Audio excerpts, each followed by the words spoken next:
Continuando nossa aula, nesse tópico terceiro sobre a pessoa de Cristo, nós queremos fundamentar o porquê que nós afirmamos que Jesus é verdadeiramente homem, plenamente, completamente, e depois porquê que nós afirmamos que ele é verdadeiramente Deus, sua natureza divina perfeita, completa.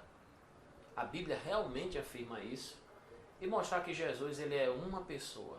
Ele não tem dupla personalidade, ele não se confunde com a sua natureza humana, com a sua natureza divina, muito pelo contrário, tudo isso se une, se completa com a sua pessoa única, Jesus Cristo. Alguns afirmam, ou afirmaram no passado, afirmam também hoje, que ele nunca afirmou ser Deus, ou que a Bíblia não diz que ele é Deus. Então nós vamos também trabalhar isso com clareza nessa nossa aula que se segue. O Dr. Charles Rod, na sua teologia sistemática, ele diz o seguinte: portanto, nada se revela acerca de Cristo com maior clareza do que o fato de ele possuir um corpo genuíno. Ele, o verbo se fez carne e habitou entre nós.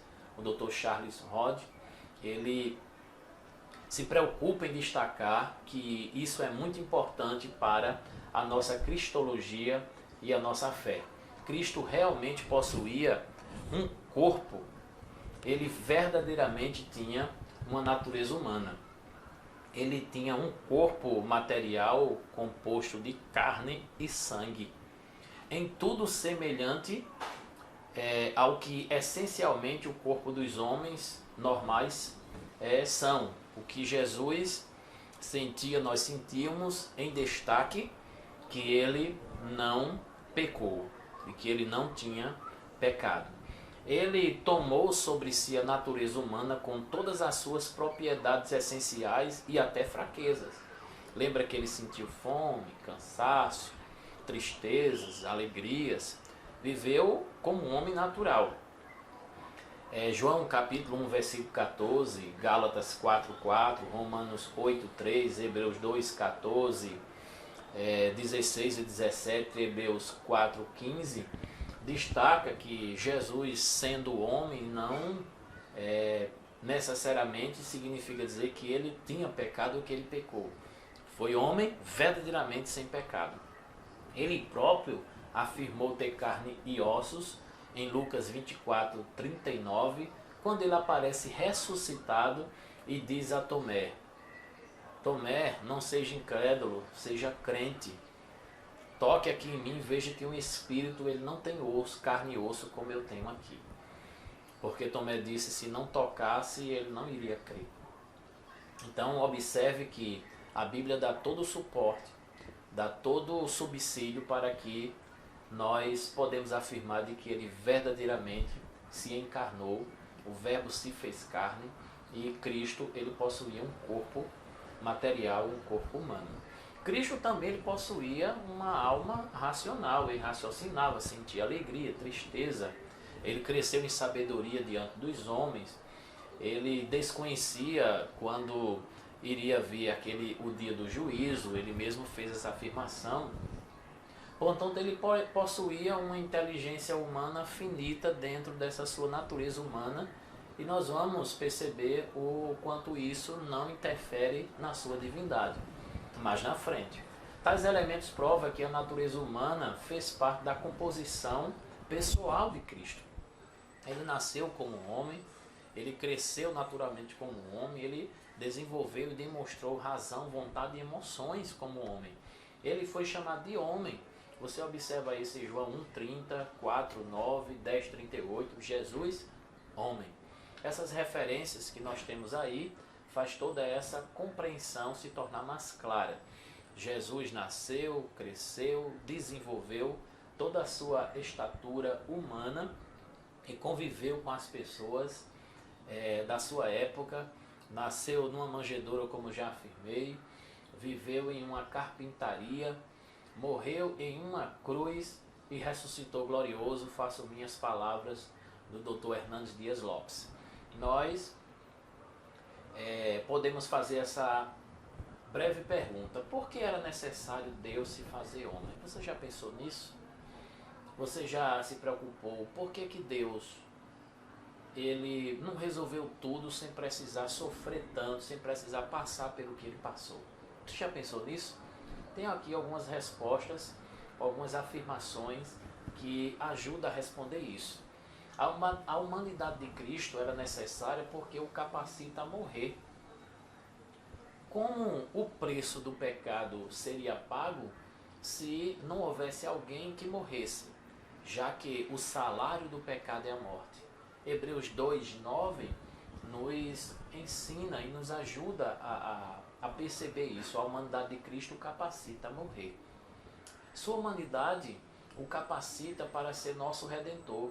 Hebreus capítulo 2, do versículo 11 ao 16, mostra que o Jesus homem, ele é capacitado nessa sua humanidade para nos redimir dos nossos pecados, à semelhança do cordeiro que morria para perdoar os pecados do transgressor no Antigo Testamento. Jesus é o Cordeiro de Deus que foi morto para nos absolver e nos redimir.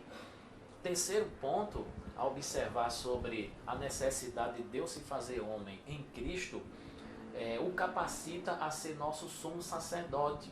Hebreus 2:17 e o 4:15 mostra que Jesus é o sumo sacerdote por excelência, que oferece o sacrifício de uma vez por todas para perdoar nossos pecados. Os sacerdotes do Antigo Testamento ofereciam o animal ou alguns sacrifícios em ofertas pelo pecado. Jesus, ele é por excelência o sumo sacerdote porque ele oferece a si mesmo como sacrifício por nossos pecados. Ele é o cordeiro que foi morto para a nossa redenção. O quarto ponto a observar, que tem base em 1 Coríntios, capítulo 15, versículo 45 a 47, aqui nós podemos afirmar que sua humanidade o capacita a ser o último Adão.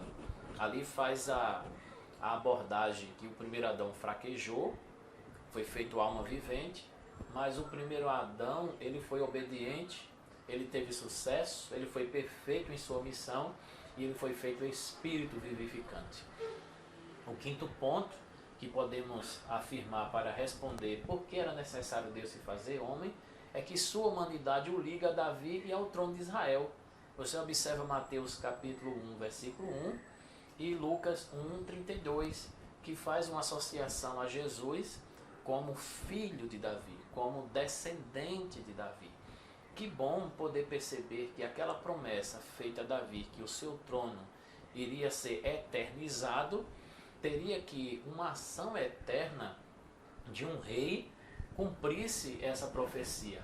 Então o rei eterno, Jesus Cristo, que é descendente da linhagem real de Davi, ele assume o trono como rei glorioso e cumpre exatamente essa profecia a respeito do trono de Davi, do trono de Israel.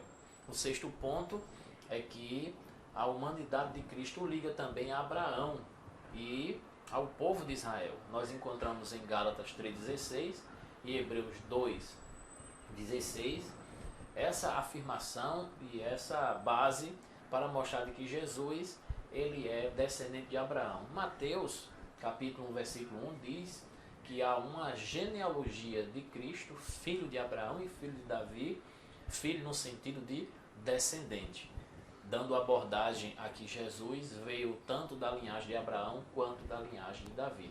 E por último nós temos esse sétimo ponto que afirma que a humanidade de Cristo capacita a cumprir as profecias do Velho Testamento. Por exemplo, ele deveria ser descendente da mulher para esmagar a cabeça da serpente. Lembra de Gênesis 3:16, 15 e 16?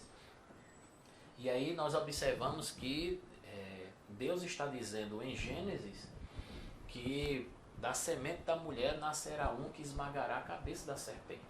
Veja lá Gênesis 3, 15 e 16, onde Deus está fazendo uma abordagem ao homem, à mulher e à serpente, dando uma punição para cada um dos transgressores. E quando se fala em Isaías 7,14 que a virgem conceberá e dará à luz um filho que será chamado de Emanuel, nós percebemos que Maria, virgem, prometida em casamento, é concebida pelo Espírito Santo e dá à luz o Cristo, E Mateus faz essa abordagem dizendo para que se cumprisse o que diz o profeta Isaías.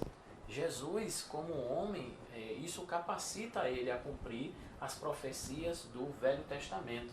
Dentre outras profecias, nós observamos o Salmo 22:16, Isaías 53, que tem uma abordagem muito grande a respeito daquele que havia de vir, o servo.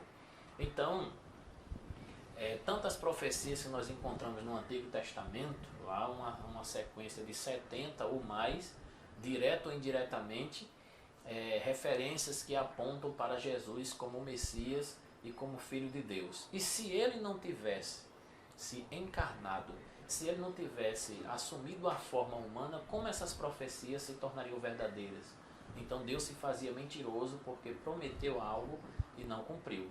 Era necessário Deus se fazer homem, e o fato de Cristo se tornar homem foi um marco bíblico e faz toda a diferença para a cristandade. Como disse João, o Verbo estava com Deus, o Verbo era Deus, o Verbo se fez carne, habitou entre nós e vimos a sua glória como a glória do unigênito do Pai, cheio de graça e de verdade.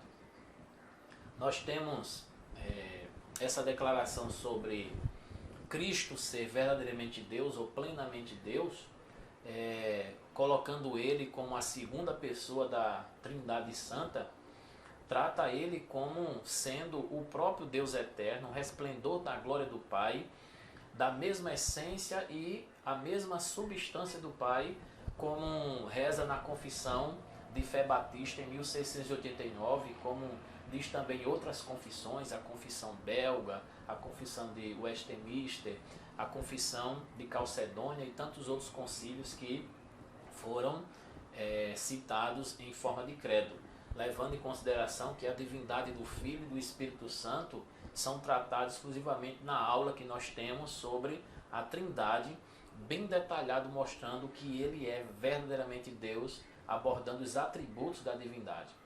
Qual o fundamento lógico de que Jesus ele é Deus, de que há uma divindade no Messias? Observe essas observações claras.